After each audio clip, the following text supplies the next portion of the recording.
Bonjour à tous. Après avoir fait un premier cycle de Odyssée de l'image, avec pour l'épisode 1 une première vision du Garuda, ensuite la quête de l'image élémentaire et enfin les images de Tonton Gouma, je vous propose pour ce nouvel épisode, l'épisode 4, à nouveau une vision du Garuda. Je vous invite à regarder ce module vidéo, cette pratique méditative sur un écran autre que le smartphone, au moins un écran d'ordinateur ou alors un écran télé ou encore mieux vidéoprojecteur. Bon, si vous ne pouvez pas, c'est le smartphone. Pour ce qui concerne l'écoute, je vous conseille d'écouter ça au casque et la période idéale selon moi c'est de faire cela avant de s'endormir et laissez voyager l'image toute la nuit. Préparez-vous à ce petit voyage dans l'image du jour avec une présentation comme l'autre fois du Garuda. Voici un dessin tibétain de ce fameux Garuda. Le Garuda est un homme-oiseau issu de la mythologie hindouiste et bouddhiste. C'est l'ennemi des Nagas. Et ces Nagas sont ces petits serpents qui symbolisent les pensées inutiles et polluantes. Le Garuda peut symboliser le geste spirituel essentiel qui consiste à ne pas suivre ses pensées inutiles. Et cette pratique, la vision du Garuda, affine l'outil tranchant du discernement. Et pour commencer, fermez les yeux et faites quelques respirations profondes dans le bas-ventre. Le dos bien droit, la nuque étirée. Ouvrez les yeux.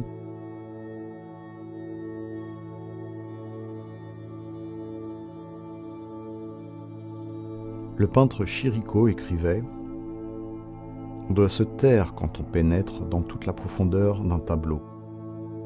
Alors, la lumière et les ombres, les lignes et les angles, tous les mystères du volume commencent à parler.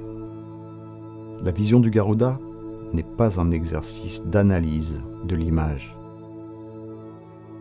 Cette image du jour est extraite du film Ghostwriter de Roman Polanski. Prenons déjà contact avec cette image. Rendez-vous totalement présent à l'image devant vous, sans chercher à l'analyser ou à la décrire. Il s'agit de parvenir à regarder, et simplement regarder. Cette pratique de la vision du Garuda mobilise l'œil qui voit plutôt que l'œil qui sait. Visualisez-vous le Garuda qui vole dans les airs, qui voit cette image de haut. Il a une vision totale de l'image. Une vision que j'appelle aussi panoramique. Aucun focus, pour l'instant, sur un point ou l'autre de l'image. Un peu comme un regard simple, sans intention, un regard un peu bénet, éventuellement un regard un peu flou qui embrasse toute l'image. Laissez-vous impressionner par cette vision comme une plaque photographique. Pas de commentaires. Je ne nomme pas les éléments visuels que je vois. Si ça se passe, hop, le geste du Garuda qui chope le naga de la pensée inutile. Je ne la suis pas. Je reviens à la vision globale. J'embrasse l'image dans son entièreté, comme hypnotisé. Le Garuda ne laisse aucune pensée discuter avec nous. Désormais, laissez vagabonder votre regard au gré de vos envies et de votre curiosité. Vous passez d'un élément à l'autre, mais sans vous y arrêter vraiment. Pas plus de 2 secondes sur un élément. Votre œil est à l'égard du flâneur libre, qui erre sans destination précise. Lenteur et légèreté sont le propre de la flânerie.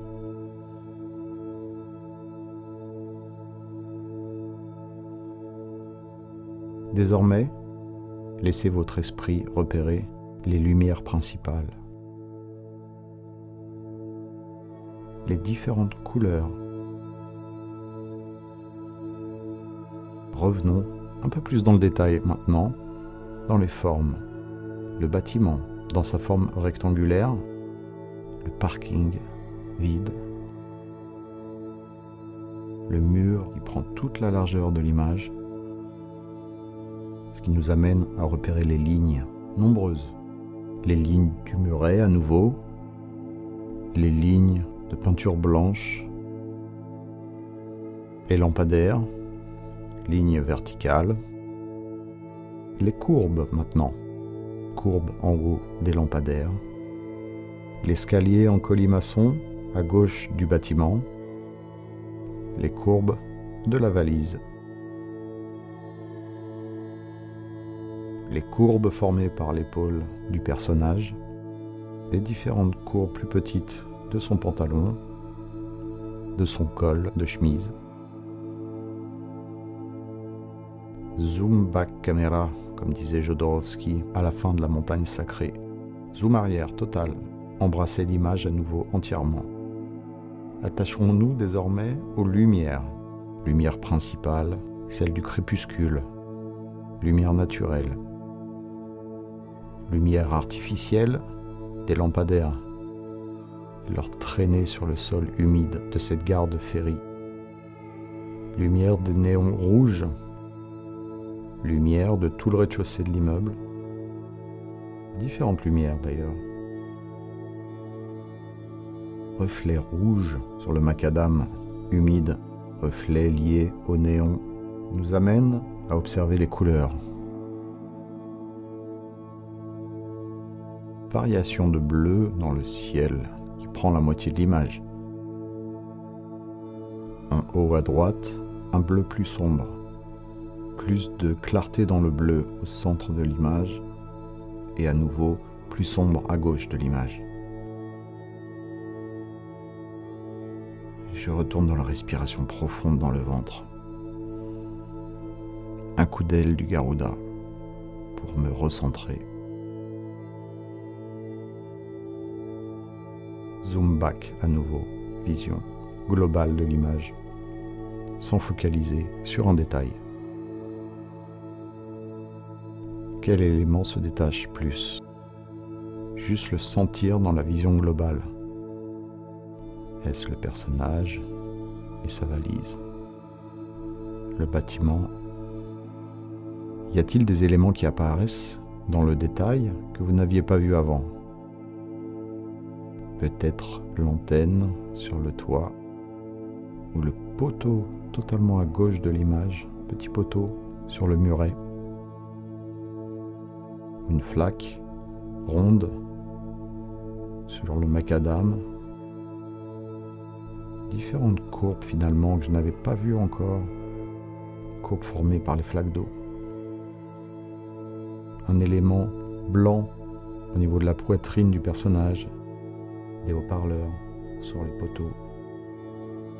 Vision à nouveau large. Et fermez les yeux désormais. Laissez réapparaître l'image.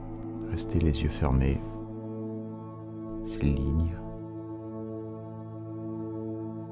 Ces formes principales. Ces lumières. Ces couleurs. Détendez le front. Détendez la mâchoire. Respirez.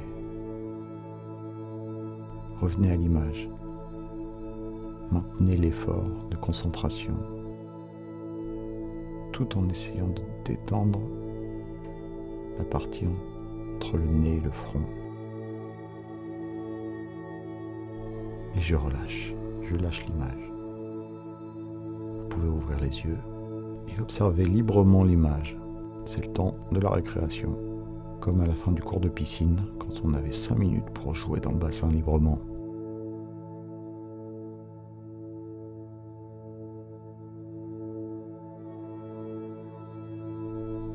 Merci. Dans le prochain épisode, je vous dirai le pourquoi du choix de cette image tirée de The Ghostwriter de Polanski, qui est une de mes images élémentaires en lien avec la gare de ferry. Vous pouvez m'écrire ici ou ici ou ici, en tout cas à cette adresse mail, et me faire part de toutes vos remarques, suggestions, ressentis. Merci, à bientôt.